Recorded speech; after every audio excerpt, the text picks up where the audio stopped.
Good evening. I'd like to call to order the regular meeting of the Board of Education, Wednesday, November 16, 2022.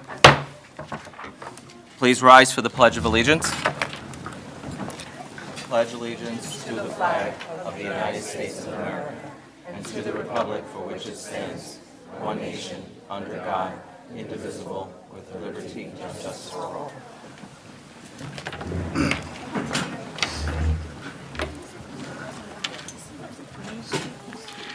I'd like to read our mission statement. We are committed to the academic achievement and success for all students in a safe environment. In partnership with families in our community, our mission is to promote confidence, inspire a passion for learning, and to prepare our students to become responsible global citizens. Next up, we have recognition for fire and safety poster winners, and I'd like to turn it over to Mr. Kravitz. Thank you very much. First of all, it is so nice to see so many kids and families in our audience. Thank you for being here. Congratulations. It is my pleasure to announce the winners of the 2022 Michael J. Fitzsula Junior Fire Safety Poster Contest. Each year, the school district invites local firefighters to come into the district and do a fire safety presentation. At the same time, our local firefighters take time to judge the artwork of some of our students and then select winners for this contest. Michael J. Fitzsula is somebody who was here when I started in the district a lot of years ago. He served the school district as the Director of Health, Safety, and Security for 20 years. He lost his fight with cancer in 2009, but his impact on the district was vast and indelible, and we remember him with this award. So, this year's theme was Fire Won't Wait, Plan Your Escape. For those of you who worked with your kids at home to create these posters, I'm sure you either figured out a spot, right? Where do they go? Is it the tree? Is it the neighbor? Or is it the back fence? So thank you for taking time doing all of that. From a logistical standpoint, we're going to be calling Mrs. Caitlin Caldwell from Sapphire up first, and she's going to present the Sapphire students. For those students who are coming up, when you're called, you're going to be invited to stand in the square right here, where we'll take a picture, and then when your whole school is done with your principal, you get to go take a picture in front of this beautiful backdrop right here. Don't worry, we will not be in any of the pictures. We want them to be nice pictures. And then while Sapphire's taking their picture, Smith Clove and Miss Cook will come up and with Miss Markevich, and they'll present the Smith Clove folks. So that's how we're going to do it. I'd ask if there are any questions, but we're not really taking questions. So with that, are you ready? I'm ready. All right, so we have Miss Caitlin Caldwell from Sapphire Elementary. So it is my pleasure to announce the Fire Safety Poster Contest winners from Sapphire Elementary School. First, we have Alyssa Candela. Congratulations, Alyssa.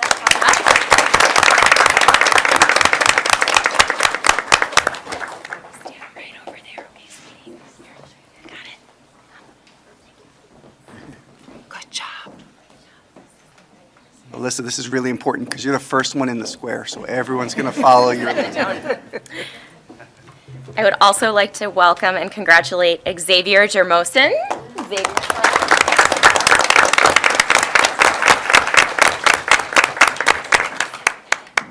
stand next to her here, Xavier.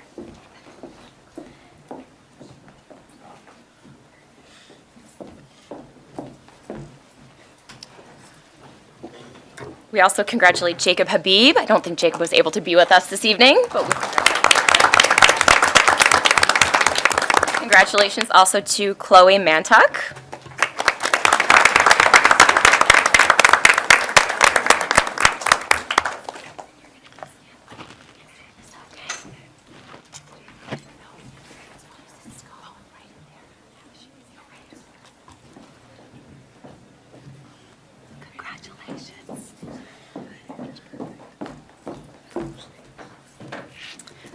Congratulations to Adem Onkaya. Unfortunately, Adem is unable to join us this evening. And also congratulations to Andrew Valdez. Those are the 6 winners from Sapphire Elementary School. Congratulations to all of them. We are so very proud of you.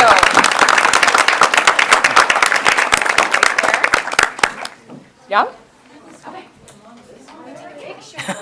Great job, you. Great job. Good job, guys.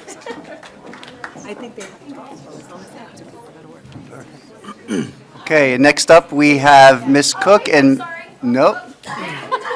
All right, Jake.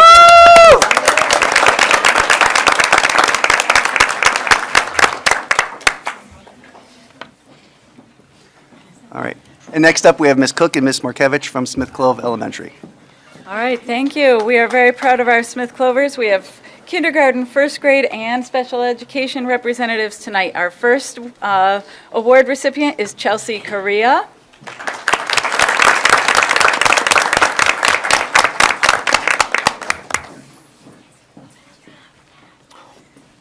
Our next award winner is Farah Fernando.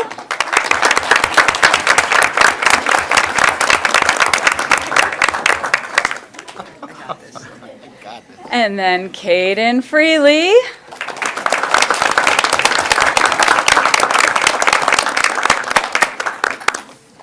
Ethan Gonzalez.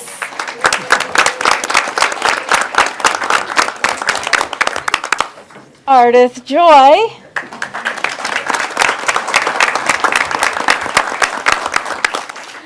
Elena Lajara.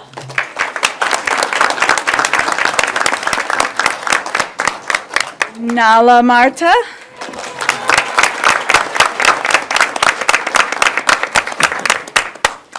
Eden Matazinski.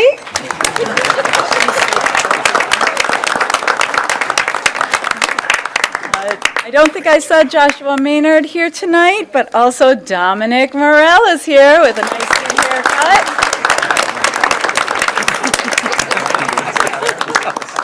Larkin Nash.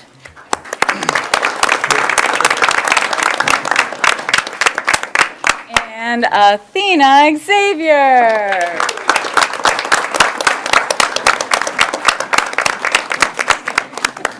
Thank you, everyone. We're very proud of you. Come on over, you can take a picture over here if you want. My backdrop. All right, everyone look at the big smiles, and then I'm gonna move you over. You just look so cute right now, I have to be there. Make sure back row's smiling too. Congratulations.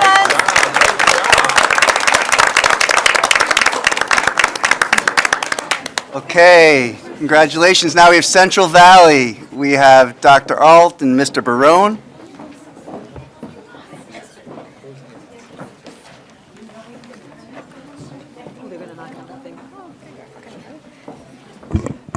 Good evening. We are very excited to share our Central Valley winners for our fire safety poster contest. And we were so excited that we actually gave our children their certificates in their classrooms because we were just so excited to celebrate them. Congratulations to Jalen Carrero.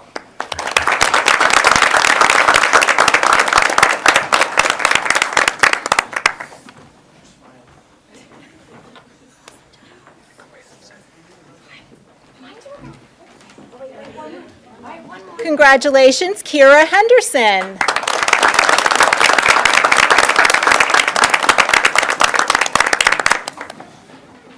Congratulations to Madeline Hoffman.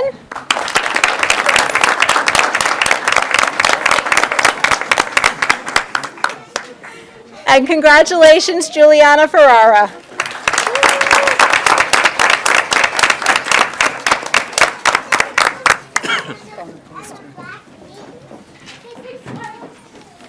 That's it. All right, everybody.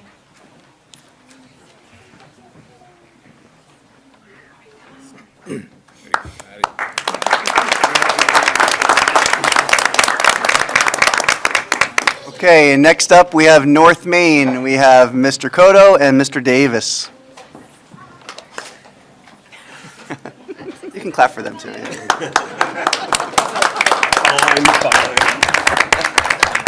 Mostly for Mr. Davis. That was, It's a okay. little, that was a little on the lame side, but we're going to let it slide. Good evening, everybody. So we have our three winners here because one of our third grades did not compete, so we only have three tonight. So I am looking in the audience, trying to see everybody.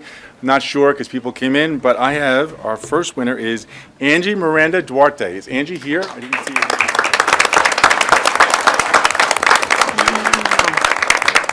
There she is. Walk around.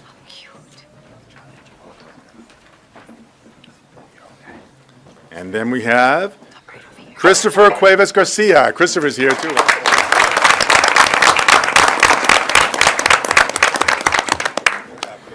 And our last one is Janaya Arne, but I believe Janaya is not here. Janaya is not feeling well. We did touch her father today, so she's homesick. So these are our North.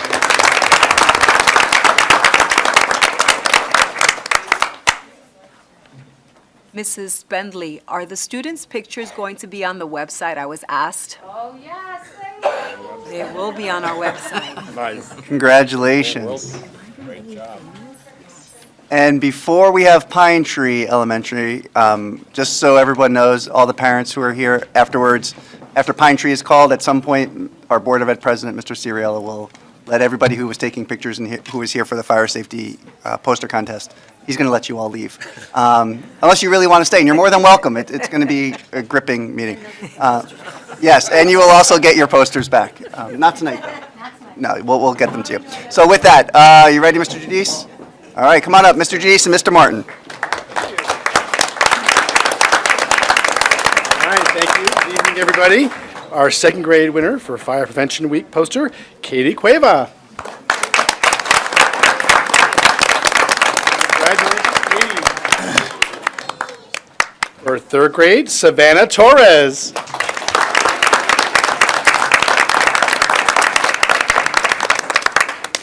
Fourth grade, Jonathan Habib.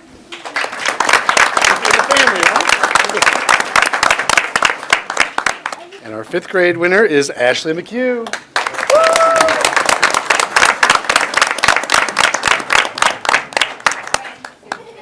Smiles, and I will take you back. Congratulations. Amazing.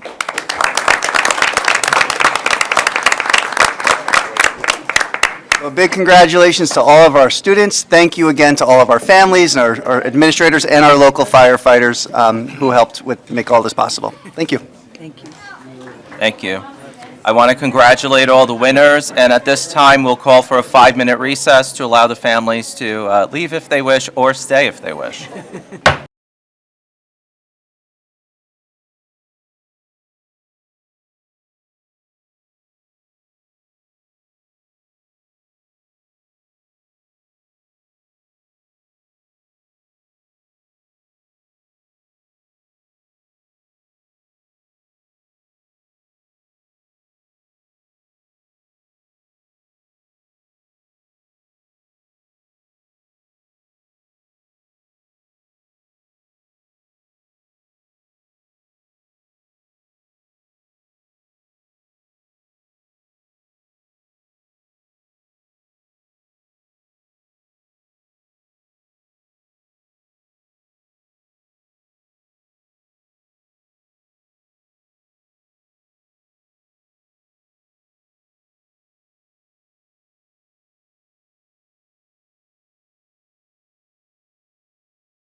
Okay, thank you. I want to recognize again the winners of the fire safety posters. It was a great night. Thank you for the families coming out. No board business was discussed during the break. And next, we'd like to move to the presentation of the external audit report for 2021-2022. Patrick? Yes, thank you. So I'd like to introduce our partner, Brent Napoleon, who handles our annual audit, external audit. So Brent is going to come up and walk us through the 21-22 external audit report. All right, good evening, everyone. Thank you for having me. I hope everyone has a copy of our financial statement in front of them. It's this bound report, looks like that. So I wanted to kind of start, just because to explain sort of why I'm here and what our audit's all about. The state law requires, virtually every school district in the state of New York to have an audit by an independent CPA firm. And, we're hired by the board. We report directly to you, as I'm doing right now. And, we're a form of oversight that, obviously the school district is entrusted with a lot of public money, property taxpayer dollars, as well as funding from state and federal governments. And we are hired by the school district to give our opinion on your financial statements and to also do some work that relates to compliance with in relation to federal and state grants. So our report, is found on page 1.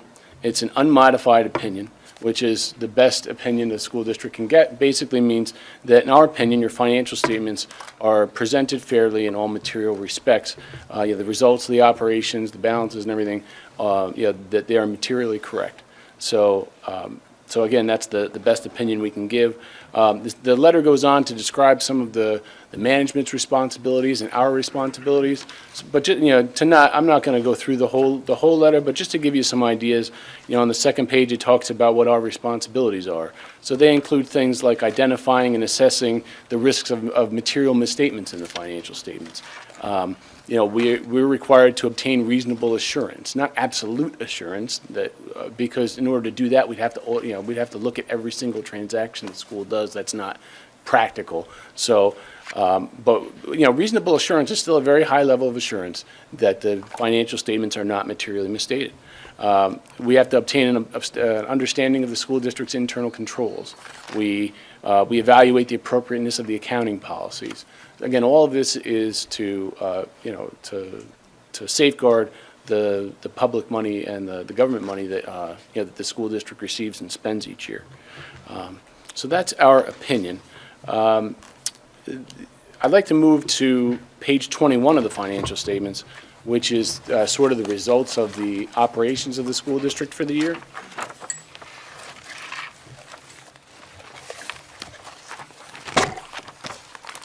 So on page 21, this is the school district. These financial statements include two different ways of looking at the school district's balances. This way is sort of the way that the school keeps its books. There are separate funds for different different activities, and this is like a budgetary basis, current financial resource based way of looking at the numbers.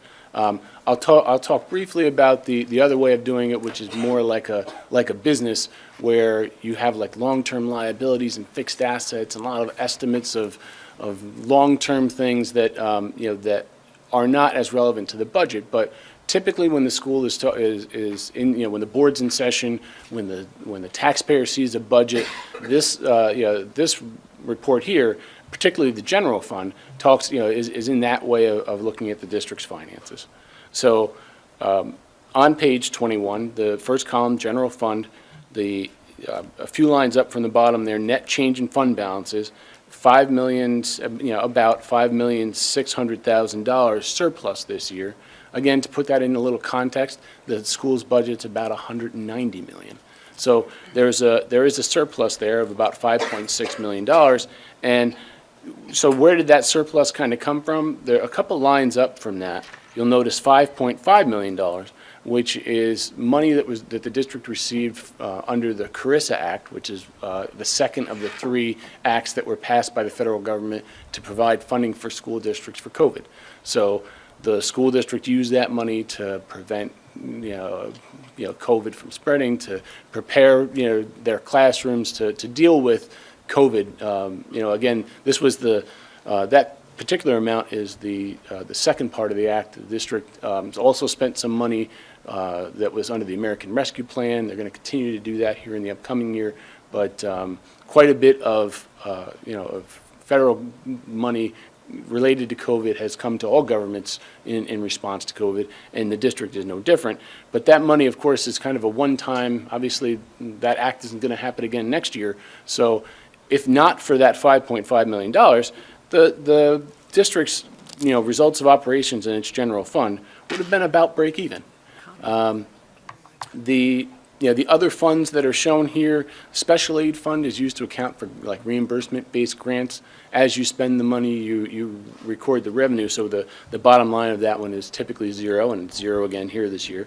The school lunch fund shows a significant surplus, just a little over $1 million there. You'll see in surplus in the school lunch fund. So the reason for that, the previous 2 years, the district actually lost money in its school lunch fund. Why did that happen? Well, if we think about what was going on in those 2 years, the school district was closed. There was no in-person learning for periods of time. So obviously, if kids aren't here, you can't serve lunches, and you do have several employees in the school lunch fund that that are still going to receive salaries and things. So naturally, in those years when there wasn't, when the students weren't all in person, the school district, the school lunch fund was suffering some losses. Here in this year, totally different scenario. We're back to in-person, and the federal government passes a law that says that all the students, regardless of need, are going to receive a free lunch. So you'll notice that the vast majority, about $3.4 million of revenue there in the school lunch fund is from federal sources. The reimbursement rates that are paid on those lunches that are served to all the students for free, those reimbursement rates generally exceed easily the expenditures that most schools have for school lunches.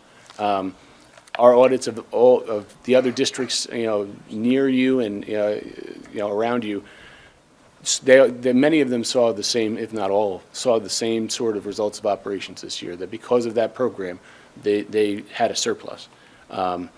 So that's the results there in the school lunch fund. Miscellaneous special revenue is the kids, generally, the bulk of it is clubs, the student deposits and student activities. So not a lot to talk about there. The capital project fund here this year is pretty quiet. There were only 2 capital projects. One of them is just purchasing buses. That money was part of the general fund budget. And the only other project was actually one that was completed in a prior year. It's a Smart Schools Bond Act project, a lot of technology type purchases there. And the revenue from that, for that project was received this year. And that $4.1 million of revenue is what created a surplus there in the capital fund. And really that surplus just sort of wiped out the deficit from the previous year because we're just waiting for the revenue. So you'll notice at the bottom of the capital projects column there's a 0 because the projects are essentially closed at the end of the year. In the debt service fund, the major takeaway is that the school district is required to look at the debt that is issued. And just like we all would do, if you're a homeowner, a homeowner would typically look at their mortgage and say, hey, maybe it's time to refinance. Well, a refunding at a school district is like a refinance, that an individual might do, where they're trying to save some money on interest. So because you're dealing with public money, the school district's required to look at their bonds and assess that. And so there was a refunding that happened here, about $13 million of debt was refunded. And that's going to save the taxpayers on interest going forward. So that's the highlights there of what happened, sort of the results of operations this year. And if we back up just 2 pages to the balance sheet for the governmental funds, we see all the same columns for the different funds. And I'll draw your attention to The general fund, the fund balance there is about $42 million. A lot of that is, about 28 million is in reserves. Reserves for a school district are management and the board's tools to try to keep the district in a healthy financial position and to try to weather the things that might force the school district to make the tax levy, if you didn't have them, the tax levy could jump around a lot because you wouldn't have any savings to address the things that could really skew the budget. So things like retirement system contributions, the rates that you're required to contribute can vary a lot.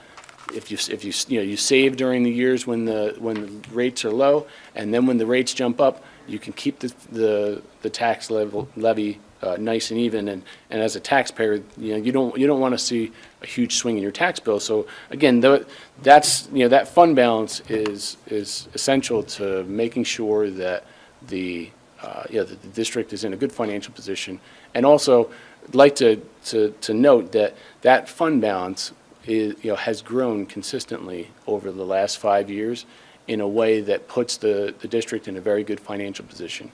And when I say it's grown, relative to the other schools near you, it's not a very high number, sort of relative to budget. Obviously you're a bigger school, so you're going to have a bigger number, but relative to your budget, your fund balance is not is not huge in any way. And that's not really opinion. That's just facts based on comparison to other local districts. So your fund balance is healthy. In this year, it's about 22% of your budget. But, not healthy would be 10% or below. So you're at 22%. That's healthy, and that's what you need. You really want to continue to keep growing that. But at the same time, don't think that, that you hear, oh, that's about double of what he just said, what's healthy. Again, school districts around you, some of them have even more money set aside. So you do want to try to continue to grow that. And you can only do that by continuing to keep your expenditures in line and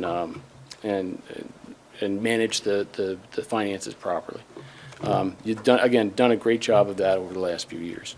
I guess from there we could move on to like the budget to actual schedules that are page 71, just to give you some idea of how your results compared to the budget. On page 71, it shows that the district's budgets for revenue were about, final budget, about 187 million, and actual revenue was about 195. Again, that one-time grant from the federal government is the lion's share of that, about $5.5 million. Flipping to page 72, here we show the expenditures, and it's the final budget, again, $190.8 million. The expenditures and encumbrances are orders where you've ordered things but haven't received them yet. Between the expenditures and encumbrances, it was about $1,500. I mean, on $190 million, $1,500 is very tight. So you say, well, why did that happen? The reason was that transportation costs really, there was a significant increase, more than budgeted, kind of unexpected increases in transportation costs where things needed to be contracted out and so forth. So, the district transferred monies from other areas, and we were able to stay, despite that challenge, able to stay within the amount that the voters authorized the district to spend. So, again, a good job there. So, a little bit further on, about page 78, we have our reports on compliance and internal control. That's another opinion that we have to give related to the federal grant monies that the district receives. Again, unmodified opinions on those reports and no findings, comments whatsoever. So again, another credit to job well done here by the district's management. You'll notice that there's a management letter together, included with the financial statement. That's where we might, bring forth any concerns that we might have, that aren't really covered in the report. The The only items in that letter are the school district's school lunch fund balance, which I think in the past year, we may have even said, hey, you know, your school lunch fund balance is starting to look a little low. You guys are losing money. All of a sudden this year, thanks to the federal government, the school lunch fund balance is actually a little more than the state would like to see. And the state says you really should keep that to within 3 months' expenditures. So again, really, as a result of the federal government's program, the school district's fund balance is a little higher than that. And that really is good news, because now that money, the district's, required to submit a plan to the state. And the district, my understanding is the district plans to use that money to fund some capital need, equipment and such that the school lunch fund, has needed for a while. They're able to have some money to upgrade those things. So that's good news for the local, school lunch program as well. So if there's, if anyone has any questions or anything they'd like me to discuss further, I'm more than happy to give some more information. Thank you, Mr. Napoli. All right, thank you. Again, I want to just mention that, the business office here treats us great when we come. Really appreciate, all the hard work that they put in. This is my third year as the CPA in charge of your audit. And again, great experience here. The management, they're top notch. So again, appreciate you guys having us to do the audit, and hope to see you again next year. All right, thank you. Thank you. Thank you. Okay, next up, we have the capital project presentation. Mr. Cahill. Okay, it'll take me a moment to get set up, I think.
There it is. Here we go. Got it.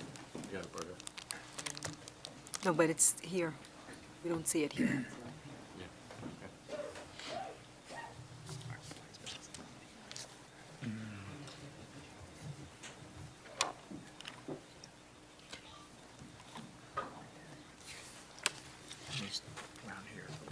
It's turned on, Bargov.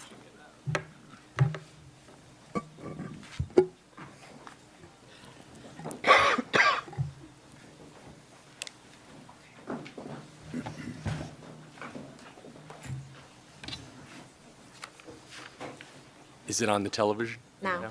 No? I mean, we could turn around. If we have to. Okay. The show must go on, right? Okay, thank you. I'd like just to take this opportunity to thank the Board of Education for allowing us to present this capital program to you this evening. My name is Patrick Cahill. I'm the Assistant Superintendent for Business and Management Services. And with me tonight is Andre Rudiak, the Director of Facilities here at Monroe-Woodbury, and David Sammel, our architect with CPL Architects and Engineers. And we're talking here about our 2022 proposed capital program and referendum. Our referendum date is December 6th. And I'm calling this a capital program because it literally will involve multiple dozens, probably a dozen or more, individual capital projects that'll have to be individually submitted to the New York State Ed Department and get approval through the Ed Department, and we'll have to file paperwork with the Ed Department, et cetera. So it's a fairly involved program. It will take us I would say probably 5 to 6 years to do everything, because we're restricted in some ways by having school 10 months of the year. There's certain projects that we can only do in the summer, so it makes it more difficult. We have to operate and plan around the school year. So I'm not going to read all of this. It's the introduction to our capital program, but what we're really talking about is on Tuesday, December 6th, we'll be holding a special district meeting, which is sort of the legal term for a referendum or a vote of the qualified voters of the district. And what we're doing is we're seeking permission or authorization to conduct or initiate a multi-year capital program. And in New York State, it's basically a requirement that we have voter approval to undertake this type of capital program. So the program and the projects that comprise it will address long-standing problem of deferred capital maintenance in nearly every building in the district. And we're not just talking about our 7 school buildings, we're talking about 12 buildings, the 7 schools plus other buildings throughout the district. Voter approval is required. I mentioned that already. The vote will take place here at the Education Center. We typically have our budget votes at Central Valley Elementary, so we're going to actually hold that here, and it'll be from 6 a.m. to 9 p.m. on December 6th again. So the project, if approved, would be a $115 million project to upgrade outdated building and infrastructure systems, and this would include, and we're going to get into more details on this, the heating systems, the electrical systems, fire alarms, and CO detectors in our schools, replacement or repair to school roofs, security vestibules in the buildings, the school buildings which don't already have one, development outdoor learning spaces. We intend to refurbish a limited number of classrooms, construct a building which would house bathrooms, permanent bathrooms, and equipment storage on our athletic field and complex, repair or actually replace the tennis courts. Many of these systems, most of these systems are well past their useful life. And in terms of like the building systems require ongoing repair to keep them functional. And I have up there, when we constantly repairing these things, it's sort of like throwing good money after bad because they are past their useful life. And repair expenses are not eligible for any sort of state aid. Capital projects, like what we're proposing are, and our state aid reimbursement rate is somewhere around 75% for eligible projects. So for every dollar we spend, we're getting 75 cents back from New York State, typically over a 15-year period. So really what we're doing is failing to take advantage of that. It's called building aid, that program. The other thing that we've talked about in the past is we risk sort of a catastrophic failure. So every winter, Andre and I have a discussion, the boiler at you fill in the building is not functioning right. And, when we have a problem with the boiler, it's not $1,000 or $1,500 to repair it, it's tens of thousands of dollars to fix it. The other piece I wanted to say is just sort of the majority of these projects in the program, I would characterize them as need-to-have projects. They're not nice to have. They're not frivolous. They're the basic systems of all our buildings, which we've put off doing for years. And I'm going to get into why we've put them off. We've planned this project for a long time. The original list, and I mentioned this at another point, when we looked at everything that we need, the original list was $168 million. And we just looked at that and said, we can't really move forward with a project of that magnitude. And we had to make some difficult cuts and decisions to bring it down to 115. So let's see. So what are we talking about? Let's get into some specifics here with the proposed program.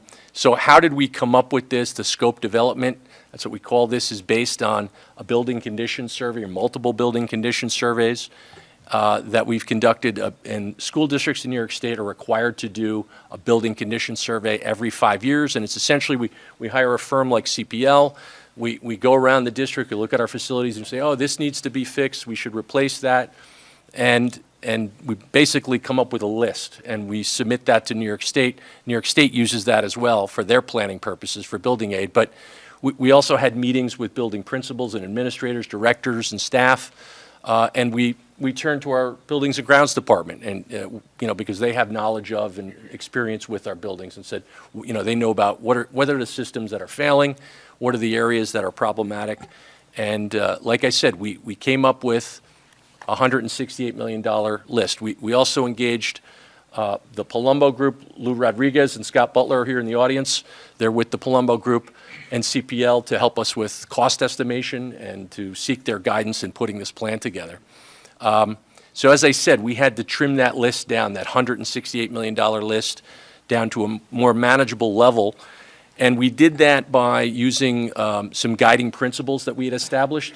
And we in consultation with our Facilities Committee and our Capital Project Task Force Advisory Committee, we identified guiding principles. The number one principle was health and safety. Number two was avoiding imminent failure, building or system failure. Number three was enhancement of, educational environment, and so forth. And so we used those to prioritize our projects and cut that big list of 168 million down to 115, if you will. So this grid here shows the schools on the left, each one of our buildings, and a very brief description of the proposed project associated with the building, or projects, I should say. On the right-hand side is the other buildings. So this, as I mentioned, it touches on 12 different facilities in our district. So I'm actually going to allow Dave Samuel to kind of go over some of these proposed projects with you. Sure, thank you, Patrick. So you can see that this list is relatively exhaustive, right? I mean, it addresses the highest priorities at each of the school buildings and the other buildings, as well as the district's priorities. So the takeaway here really isn't to go through every item or to talk about exactly what the scope is. So you can see generally, like Patrick said, follows the guiding principles, the most critical items, the types of projects that we want to do on our terms and not on nature's terms, like roof replacement or boiler replacement. If you want to turn to the next page. And then the next few slides are just going to be images that give you examples of the types of projects that we're talking about. Some of the highlights are the boiler replacements. So you can see on the slide, it gives you the date that the boilers were installed. So typically boilers of this vintage would have a useful life of 30 to 40 years. And Andre's been working hard to either retube them or change the controls or burners. But at some point in time, it's just diminishing returns. You're just putting money into something that you're not going to get the value back. So for most of these boilers, we're doing water-to-water boiler replacement. What we're going to get is a much more efficient boiler and much better controls. For the ones that you see that are listed as steam to hot water, those buildings are going to get pretty much an entire new heating system. So meaning that a steam boiler has steam unit ventilators in the building and steam piping. So that entire system would be replaced at several schools. Why go to hot water from steam? Steam is pretty antiquated technology, difficult to maintain, difficult to find mechanics who are expert in that.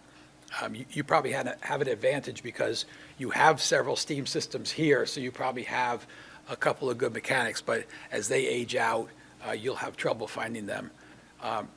Also, water is much more efficient and much easier to control. So if you've been in a steam building where a control fails or a trap fails, which is a part of the piping system, you'll have overheating in one room, underheating in another room. You'll see, you go past a school in that condition and it'll be the middle of winter and all the windows on the second floor will be open. So you're just wasting money. So much more efficient system than the steam system. These systems are 50, 60 years old. So under the new, right now, any repairs we do, the local taxpayers flip the whole bill. Correct. Under this plan, the state's going to pay 75% of the bill to replace them. So I think that's pretty encouraging. Absolutely. And the energy savings that comes along with it. Right. And then this is just how do you prevent deterioration? How do you protect the value of your assets, which are your buildings? So these are just a few examples. Nothing catastrophic, nothing that's in imminent danger of collapse, but you'll see it's just over time deterioration. So if you look at the masonry on the top left picture and the one in the middle of the education center here, it's just over time weather takes its toll on masonry and the joints. Whenever water gets into joints, it just builds and builds as through the freeze-thaw cycles in the wintertime. It's just something that if you don't address it, it becomes a problem. We're trying to be proactive and get ahead of it before it becomes a problem. Bottom left pictures which is Central Valley.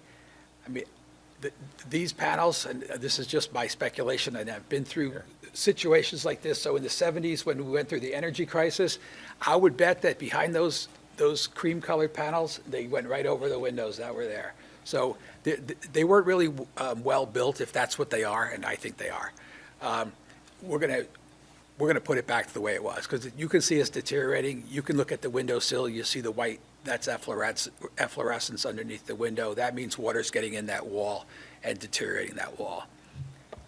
Roofs, many of your roofs are just, they're at the end of their useful life too, outside of the warranty period. So now if there is a leak, you need a repair, it's something that's gonna happen out of your repair budget or your capital budget, I mean your annual budget, and not a capital budget.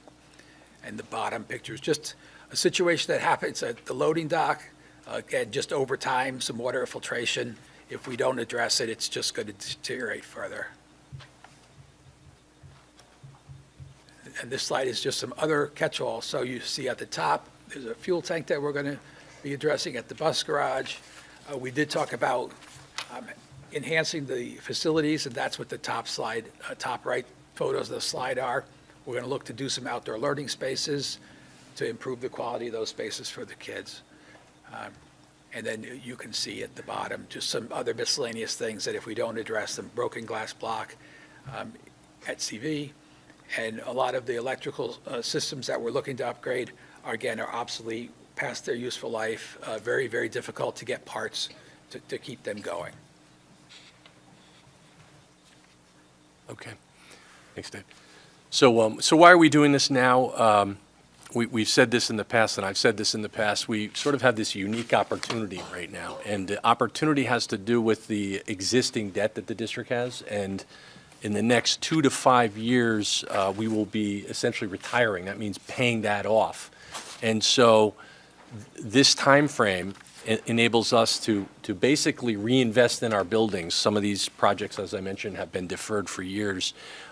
And have a minimal impact on the budget because we have this existing debt already built into our budget, and as that is retired, we can bring in the new borrowing to deal with some of these problems and some of these building systems that are way past their useful life. We also are talking about improving the health and safety of students, staff, and visitors to our building. The security vestibules is probably the best example of that. We're replacing the fire alarm system, so that's in every school building. They're, again, a system that's aging and problematic. Avoiding imminent failure, I talked about that. Original systems past useful life. I mean, here we just listed some of the ages of the boilers. So middle school boiler is 54 years old. Central Valley is, the relatively youthful 40 years old. Pine Tree, I did a presentation there for their faculty. And they had the oldest boiler in the district, 62 years old, original to the building. Smith Clove is 54 years old. North Main is 51 years old. So those are, some of the systems that we need to address.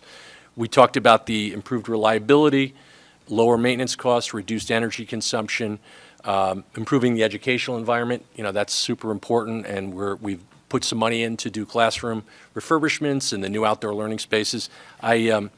I'm just going to go back for a second. So I thought this picture was interesting. This is North Main, and I spoke to the principal, Joe Cota, recently. So this is one of the outdoor learning spaces. It's kind of hard to see, but it's a chalkboard affixed to the back of the building, and there's a curb here, a concrete curb. And so, we talked about enhancing that space, right? Kids go out there, they spend time there, they learn there. When the weather is nice and good, we could make this much more appealing, much more inviting, we'd get more use, and it would just be a much better educational space for kids. So that's what we're talking about. And the bottom line is here, really this last bullet, preserve our schools for current and future generations of MW students and families. That's what we're attempting to do here and what the project is all about. So one of the things that gave me a lot of confidence on that last slide is that we have the team that was able to maintain something for 60 years. In this day and age where everything's throwaway, the fact that we have the skilled people to make something last 60 years gives me the confidence that when we put capital into this, they'll maintain it in a way that'll preserve it for a very long time as well. That's so true, Don. We do have a lot of skilled people, maintenance mechanics, Andre and the team. But we're at a point where it's time. Let the state pay for it. That's right. It's time to replace some of these things. So fiscal plan and consideration, so the budget impact is, in my opinion, I would say it's readily absorbed, it's minimal, readily absorbed in the general fund. So you might say, how is that possible? Well, we anticipate getting some additional state aid next year. We've talked about foundation aid being phased in over 3 years, so next year, 23, 24 would be the third year. We talked about the energy savings, repair savings that we would enjoy when we initiate the project and have some new equipment in our buildings. The funding sources, there are multiple pieces to this. It's sort of complicated because we are trying to time things by, retiring debt and bringing new debt on. But we've been saving. We just had our auditor here talking about our reserves. We've been planning this for years, and we've been adding money to our capital reserve for, I would say, the last 5 years. So we have $13.4 million. We've been saving for this. We're projecting as part of the fiscal plan to be able to grow that even more to $20 million. So that is like our down payment, if you're buying a home. So whatever we put down, we don't have to borrow, number one. Number two, the other interesting thing about the capital reserve and the down payment with a school district is we receive state aid on that. So even though we're not borrowing and generating interest, the state will give us state aid as though we were. So the more we can put down, the less of an impact, the total project would have. We will be borrowing. We'll be doing some short-term borrowing with bond anticipation notes and ultimately serial bonds. That's how we borrow. We issue bonds. New York State building aid is incredibly important. We've touched on that. I say here that it's 90% aidable. That's fairly conservative. What that means is there are certain expenses, like expenses at an administrative building, which are not fully aidable because it's not an instructional space. But we've been conservative in our estimates, saying 90%. I think that will actually be a little higher. Our building aid ratio is 75% right now. That's conservative too, because it was lower the last couple of years and it's been increasing. So by the time we're finished, all said and done, the aid ratio could be like 80, 82, I talked about the retirement of existing debt and replacement with new debt. So that limits the budgetary impact and the tax impact, ultimately, tax levy impact. And then finally, the final piece is the debt service fund. So debt service fund is about $2 million in that, and it's sort of a monies that, a legacy of prior capital projects, and legally you're supposed to use that to reduce the expense for your debt service over time. We've done that, but we've also held that and saved that for this project and for this program. And so part of our plan is to assign that $2 million. Assign just means apply it. It's like the accounting term in fund accounting. Apply that over a 10-year period as this is fully phased in to lessen the impact on the budget. So let's talk about the financial impact. So the fiscal is, what are we spending? How are we doing things? Where are we getting our money? The financial has to do with what is this going to cost us year in and year out? So in the first year, we're estimating $197,000 impact, and we're going to phase this in over time. I said 5 years, 6 years. So we're not going to borrow $115 million up front. We're going to borrow as we need the money and as we roll this out. So year one, we're estimating or projecting to borrow $18 million. And so that's how come that impact is lower in year one. What is year one? What year is that? Well, we're saying it would be, we'd borrow in 23, so 24 is when we'd actually feel the fiscal impact. On average, though, if we just sort of cut to the chase, when we're fully phased in, the average annual cost for the duration of the project is estimated at $657,800 for 20 years. So seems like a big number, but in the context of our budget, represents about 1/3 of 1%. So less than 1%, about half of a percentage point on our levy. And that's today, in today's dollars. So over time, that will be, less important or less of a factor. I've said it numerous times. I have another bullet, partially offset by increased energy savings and lower maintenance costs. Being conservative again, we haven't factored that into the $657,000. So that, we think that will be less, but we want to be sort of conservative and judicious in our estimates. The bottom line, and somebody had said to me, why isn't that the first bullet? we estimate that the fully phased-in project would cost the typical resident or homeowner about $38 annually.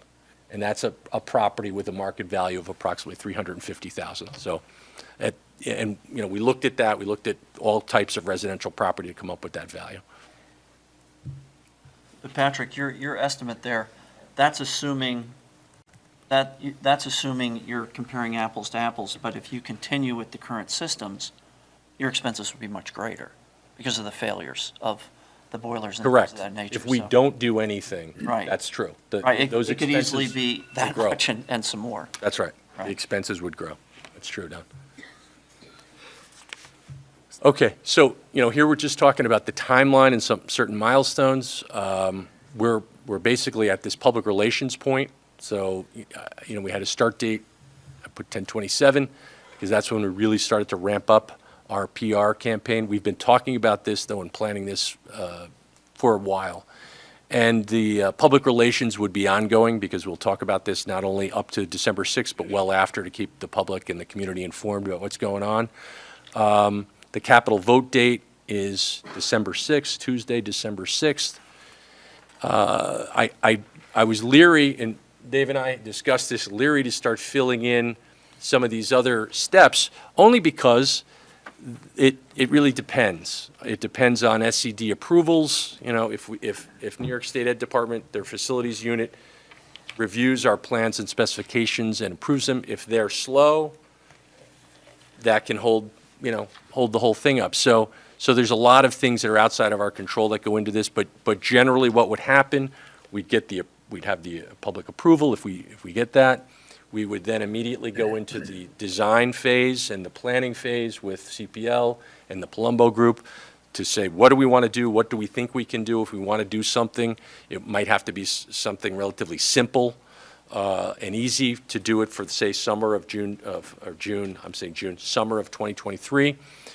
But the process would be, we develop those plans and specifications. We submit those to the New York State Ed Department, the facilities unit of New York State Ed, presuming it's, easy and fast and seamless, there are no issues, they would approve that. You then have to go through a bidding period. You evaluate your bids. You then award to a contractor. They mobilize, and they start to do work. So there's a lot of steps involved in that, and some uncertainty. But that's essentially the process, and that would have to occur, as I said, for all the different projects. Not all at once. Everything isn't done at once. It's done over multiple years. So that's all we had for this. Any questions or comments? When is the first Crusader Chat scheduled for? And will the community be able to submit questions? Yes, so December 1st, I believe, is the Crusader Chat, and we've gotten some questions, so we put that out there. And we're basically kind of go through this type of presentation in person at the high school, and people can come to that, and then we're going to address questions that we receive in advance of that. And we've done a community letter that went out to everybody. We're doing a color brochure very similar to what we do for the budget. That will come out shortly. I think it's in production right now. We're going to mail that to the entire community, and then we're going to have a reminder postcard right before the vote. And we've gone to faculty meetings. We've been to the Woodbury Senior Center. We're doing our Crusader Chat. You did a video? We did a video.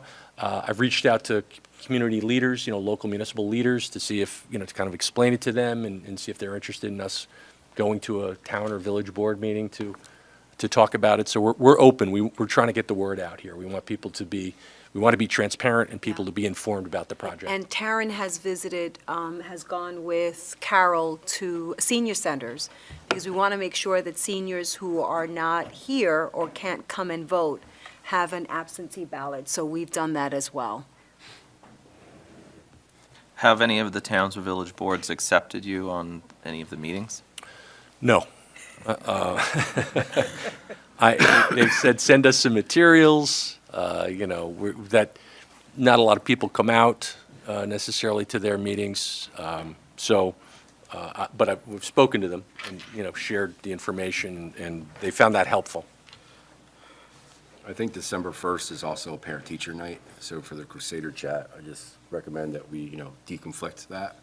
So in case someone wants to attend both, that they can Right. have the ability to. It's going to be recorded. It's recorded, so it'll be live Great. streamed, so if you are unable to attend, you can go on YouTube and see it as well. Wonderful. And we've already begun to collect questions, and every time we do a presentation, someone gives us some more questions. We just, this week, also met with the PTA, did a presentation to the PTA.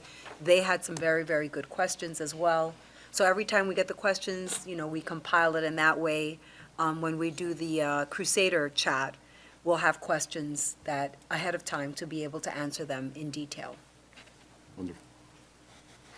I think we're a community of homeowners here, right? And so it's pretty simple, the way you've laid it out, that, we all know that you have to get new roofs from time to time and keep up with maintenance, and because of our ability to get New York State to help fund those things now and replace them, as well as, again, being homeowners, we all know that the value of our home is dependent mostly upon a school district being a good school district. And if you have buildings that aren't up to snuff and boilers that are not working properly, that's going to reduce the value of the district and in turn the value of your home. So I think that's another characteristic that we've got to stress to the public, that, this is good for the kids, good for the school district, and good for the homeowners.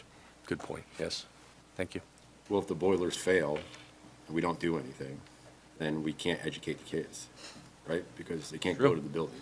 That's true. What is the average cost of one of these 60-year-old boilers to replace it? Just ballpark. It's hard to answer because of the other work that has to happen. We did have, I don't have my budget sheets with me, but I think it was ranging anywhere between about 250 and, CV's way over $1 million. So Yeah, these aren't itemized. it's because it's not just the boiler. No, I was looking for ballpark.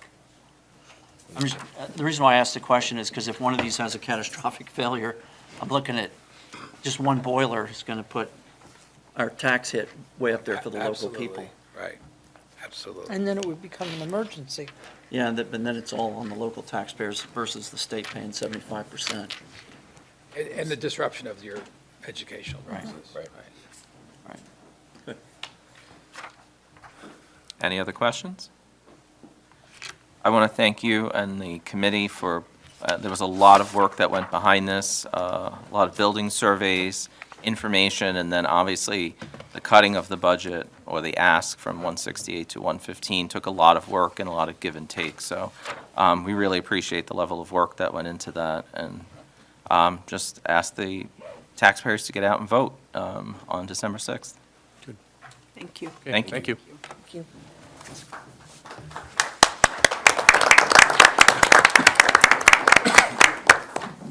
You did well, yeah.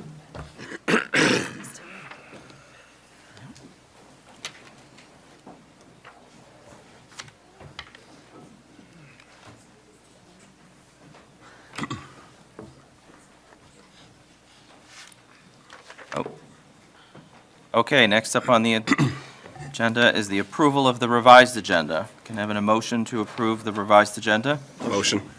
Second. All in favor? Aye. Questions or comments from interested citizens? Update on questions or comments raised from interested citizens.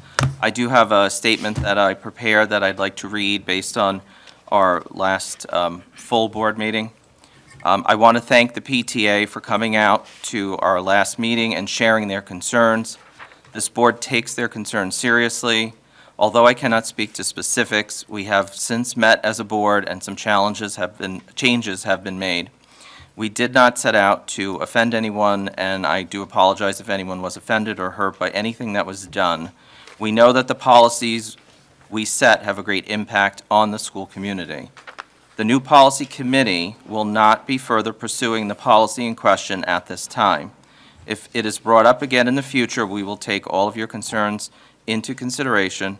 The committee will be focusing on policies that we feel are most important and pressing moving forward. Thank you.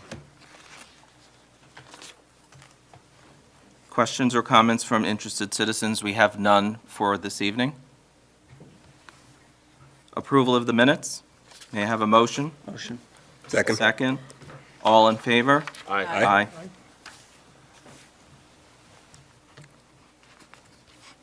Action items. Resolution to accept the external audit report for fiscal year ended June 30th, 2022. May I have a motion to accept? Motion. Second. All in favor? Aye. Aye. Appointment of a chairperson and backup chairperson of the bond proposition vote to be held on December 6th. May I have a motion? Motion. Second. Second. All in favor? Aye. Aye. Appointment of poll workers and election inspectors for the December 6th bond proposition. May I have a motion? Motion. Second. All in favor? Aye. Policy manual, first reading of the policy manual. Are there any questions or comments? May I have a motion? Motion. Second. All in favor? Aye. Personnel? Ms. Hawk? I respectfully ask the board for approval for the items listed under personnel. May I have a motion? Motion. Second. All in favor? Aye.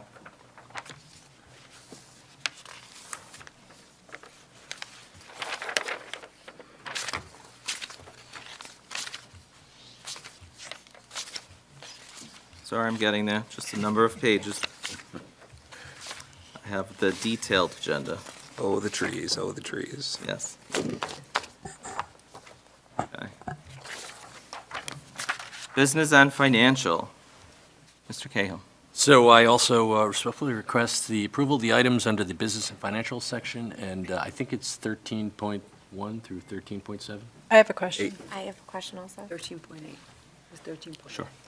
My question is on one of the resolutions. So I see that there's the one designating the voting location, but on the first one, for the actual meeting, Section 1 references that it's at Central Valley, and then it later goes on to say that it's at the Education Center. Is that because we noticed it in the paper as Central Valley, or is there a mistake in the first section? We're putting this resolution back on because there were two errors, and one was actually a typo with a number in the resolution from the attorney. So I reviewed it and pointed that out. So he said, you know what, approve it again, belt and suspenders. And then the other was initially, and it was in an ad that said Central Valley, and it's actually the Education Center. So the attorney's opinion was reapprove the corrected resolutions, just to be on the safe side. So, and we actually did additional advertisements, required to do 4 advertisements within 45 days to make sure that everybody knows the correct location. We've addressed it. So should Section 1 then reflect that it's actually at the Education Center and not Central Valley? Is that what it says, CV? It does. Okay, that should be the Education Center, yeah. Okay, let's take a look at that. Good catch. That's good. Did you have a question? My question is in regards to the lunch program. So do we have an update as we are now well into November with the status of those that have applied for free and reduced lunch as to what percentage we're at? I don't have that information off the top of my head, Stacy. Okay. So I would have to go back. I mean, we could at the next meeting or even via email address that, but I'm not sure. So you're saying that we're in, the kind of transition period is ended, and where do our numbers stand? Yeah, exactly. I know there had been some discussion way back at the beginning of the school year with some families that may not have qualified for the free and Right. reduced. Right. But were still perhaps struggling financially to be able to afford the lunch. And given the information that was presented tonight, I quickly glanced at the letter. So the proposal, the audit is recommending that you put together a action plan to send to the state. Am I reading that correctly? As Yeah, to and- what will be done with the surplus of monies? Yes, that's Okay. exactly right. So we're limited, or New York State recommends you don't have more than 3 months of expenditures as fund balance. So we're in excess of that, probably, I don't know exactly, but maybe close to double that. So we're not the only school district that this has happened to, because what happened last year is there was free lunch and breakfast for everybody, and the reimbursement rate tends to be a little higher than the actual cost of the meal. So that's just generating a lot of revenue and essentially profit for the school lunch fund. So what we were going to do is we haven't delved into the details of it. We just are cited by the auditor. We would put together some sort of plan that dealt primarily with equipment and/or improvements to the kitchens. And as part of the $168 million capital program that I talked about, it was about $2.3 million that were requests for the school lunch fund and the kitchen. After we cut that all out, that was part of the 168 to 115. So we were hopeful that we could actually use some of that money for those types of improvements that had to be cut back on. Okay. But I can get back to you on the numbers. I'm not sure actually where we stand with free and reduced right now. Thank you. Any other questions? May I have a motion to accept? Would the motion be to include the change on Yes. that? So correction. Second? Second. All in favor? Aye. Aye. Committees on Special Education and Preschool Education? Motion? Motion. Second? Second. All in favor? Aye. Aye. Report by student representative. So it's been a very exciting month since the last board meeting. It started out with Spirit Week and homecoming at the high school, and everyone had a fun time. I saw so many students dress up for Spirit Week and get excited for the school year, and everything ran very smoothly. The student council spent a lot of time planning the pep rally, which ended up being a success, and we all got together the following week with administration to discuss how we can do even better next year. This month, I had the pleasure of speaking with the youngest students in our district. The Sapphire kindergartners were extremely enthusiastic about starting school for the first time, and especially loved playing on the playground. I was extremely impressed by the Smith Grove first graders. It seemed they had done a lot of very exciting activities this past month, like going to a pumpkin patch and decorating pumpkins. They attended a book fair and told me about lunchtime theater, where parents act out books during lunch. The first graders were very excited about what they were learning in their classroom and were especially excited about the things they're going to learn in the future. They already started telling me multiplication facts they knew off the top of their head, some I didn't even know, and how they're excited to learn languages further down the road.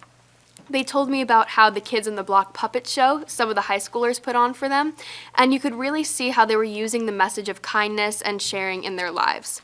I also love going to see Pine Tree students every month, and they were very excited to tell me about the Halloween costumes they got to wear at school. And because of all their good behavior in their classrooms, they notified me they had reached their goal of obtaining an all-school recess. Every student I talked to seemed to be excelling in and outside the classroom.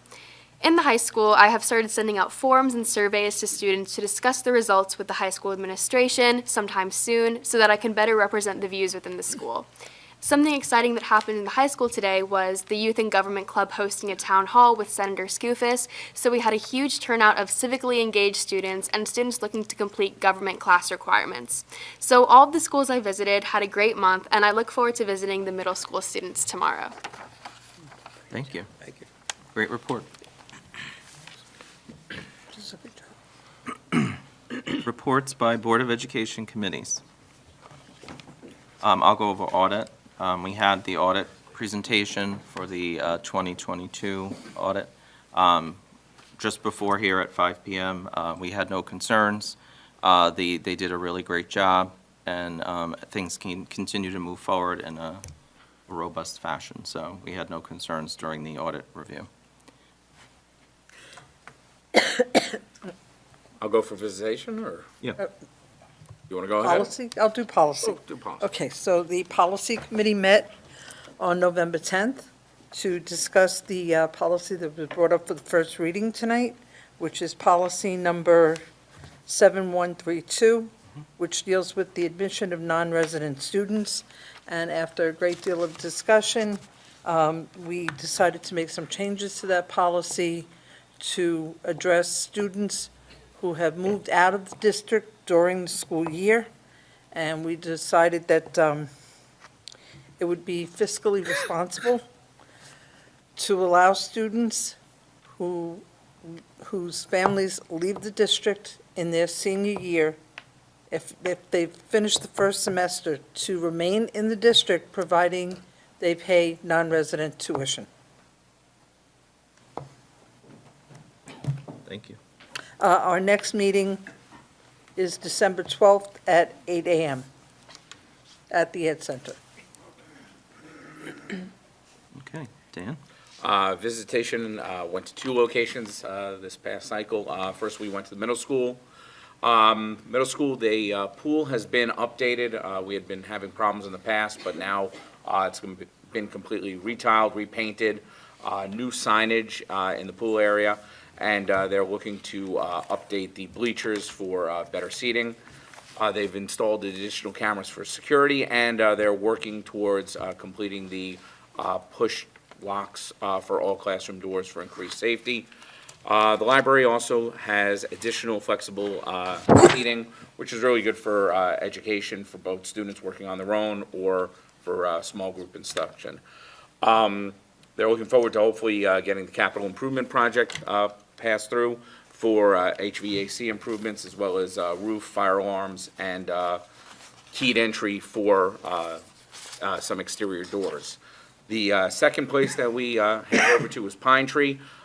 They did receive some new flooring for some areas that needed to be replaced, as well as upgrades to the stage area with LED lighting, spotlights, as well as in the cafeteria area, Pride and BIS signage.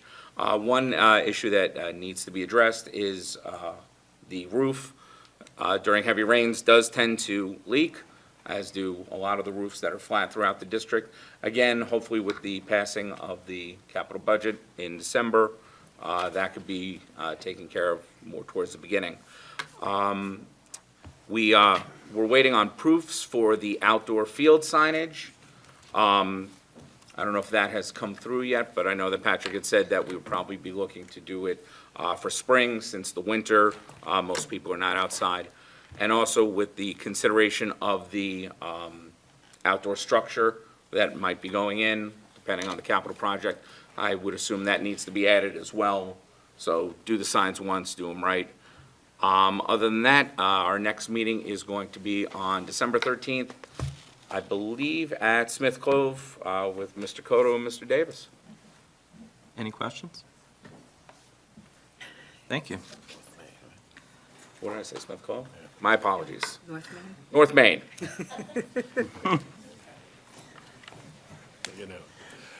Reports by the board in central office. Mrs. Tarver? I just want to say welcome to the new hires and congratulations to all the retirees. I'm glad to see the capital budget finally coming forth. I think it'll save us quite a bit of money. That's it. I would like to congratulate all our fire safety poster winners. They did an awesome job. They are the highlight of the evening. I'd also like to thank Patrick and his team for all the work they did on the capital project. And I'd also like to mention that I attended the Almost Maine production at the high school, and it was very entertaining. I really enjoyed the evening. And have a good evening. A lot of great work going on in the school and outside of the school. Special shout out to Monroe Cares, I think led by Dan and Dina Sapp, and the community within the school district helping out to reach out for families in need to help for Christmas and the holiday season. So we very much appreciate that. And again, shout out to Patrick and all the hard work he just put into all that. We appreciate it. Team effort. Hopefully we get a yes. Thank you to Patrick and your team for organizing everything for the capital projects. I'm hoping for a positive outcome for that. I encourage the community to visit the website. I'm guessing that all of your information will be posted up there at some point, plus I know the flyer is coming. I want to give a special thank you to Carol Spenley, who I do believe is here somewhere, hello, and Prudence, and to their entire team, and to the high school, because the student profile looks amazing. So I know that that has been on my list for quite a while now, so I appreciate that. It was well worth the wait. So thank you so much to Ms. Soto and the high school guidance team. Please, extend my thank you to them. It does look amazing. I love the links that we can click on, which I will assume makes it easier to change as time goes by. So I think that's great, and I hope it is helpful to our graduating seniors to get into the schools of their choice. I want to give a congratulations to our girls varsity soccer team, who made it as far as they could go this past weekend. It didn't have the outcome that I think we all wanted, but it was nonetheless a wonderful season, and they should be very proud of themselves. I also want to say thank you to Mr. Vero for inviting us to the athletic signing. It is definitely a highlight, and I think the piece that I always am appreciative of is that it's not just that they're athletes, but they are academic stars. And that shows that we put the student before the athlete. But congratulations to all those athletes that signed, and have a good night. Happy Thanksgiving. Have a good night. That's it. Congratulations to all the safety award winners. Patrick, thank you for the great presentation. Thanks for you and your team's hard work to get another successful audit. And everyone's got to remember to get out to vote on December 6th. And happy Thanksgiving. Have a good evening. Yeah, special thank you, Patrick, and your team. It's incredible to see. I know there's a lot of work that goes into it. Also special thank you to Miss Caitlin Caldwell for I've been able to get to her school twice this month, or over the last month, for the hoedown as well as the family night. And both times were great times to be around. So thank you very much. Marco? Congratulations to the students for the really good posters. I also attended Almost Maine. Big shout out to High School Drama Club. It was really, really good evening. It was Friday evening, but well worth attending. Thank you. I'd like to recognize two of our employees who were listed in the retirement section, Mr. Eric Lenza and Mrs. Carol Polizzi. Two people who have had decades of service to our district. Wonderful people. They will be missed, but we wish them a joyous retirement. Thank you. I just want to say thanks to Patrick also, mainly because he pushed our presentation to next month. And we were supposed to be presenting on the assessment results, so thank you so much, Patrick. Great job tonight, buddy. At last month's presentation, I presented on the Regents results. I was asked to get the comparison of our results against regional and state results. I'm still waiting to hear back from the Mid-Hudson Regional Information Center on that. It's not out yet, so as soon as I get that information, I will be sure to pass it along to the board. In addition to what everybody else has said, congrats to Leon Gaffney, who was selected to kick off the Red Ribbon Week events this year. And congrats to our newest FBLA and Music Honor Society inductees that were just inducted a few weeks ago. Congrats to them. Thank you. So I'm going to, huge congrats to all of our sports teams, our cross-country teams as well who competed. Good luck to our swimmers who are going to be at States this weekend. Concert season is coming up, so I think they start Monday, right? Monday night. So if you are looking for some incredibly good but inexpensive entertainment, please, check out some of our concerts. The Kids on the Block performances have begun in our elementary schools. They've been around. We have two groups. We have a group of parent volunteers and a group of high school students who go and work in our buildings. So big shout out to them. Since we last met as a group, we've had two professional development opportunities across the district. We've had a half day on Halloween on the 31st, which at the elementary level was primarily used for reviewing our new math program and creating common assessments across the grade levels. So you had entire grade levels. We gave them the opportunity to come together as an entire first grade or third grade or fourth grade. And then on November 8th, it was really nice because we had a chance. This is the first time we've had a professional development day that was non-COVID impacted, and it was great. We had the opportunity to send a lot of our staff out of district, like we used to, for their own PD, and then we had a number of people stay in our buildings to do work on a variety of things, including reviewing data regarding the New York State assessments and looking at science. There was also a wellness component, which we felt was really important, that our staff take some time in our building. I have to give a shout out to our building principals and our department chairs as well, who really do a lot to help organize a day like that, so thank you. I agree with what Mr. Evans said. The hoedown at Sapphire was great. If you haven't been there before, you should get there. And one thing I really want to say is Burlington, we used to be known as Burlington Coat Factory. A Burlington store just opened up, I believe, in Harriman Commons on November 11th. One thing that they do is they work with a group called adoptaclassroom.org. And when they come into a new town, they literally pick a school and they try to adopt either a specific classroom or an entire school with a grant. And tonight you saw under the donation pile, under the donations under the business section, a donation for $5,000. Burlington Company chose Central Valley as the recipient for that. They were the closest in proximity. So they kind of were like, oh, who's closest? And Central Valley Elementary was. And Dr. Arlt and Mr. Bruin are deciding how that money will be spent. There will be an event at the school where somebody from the company will come and have one of those big, huge, checks. It will be great. And so we'll let you know.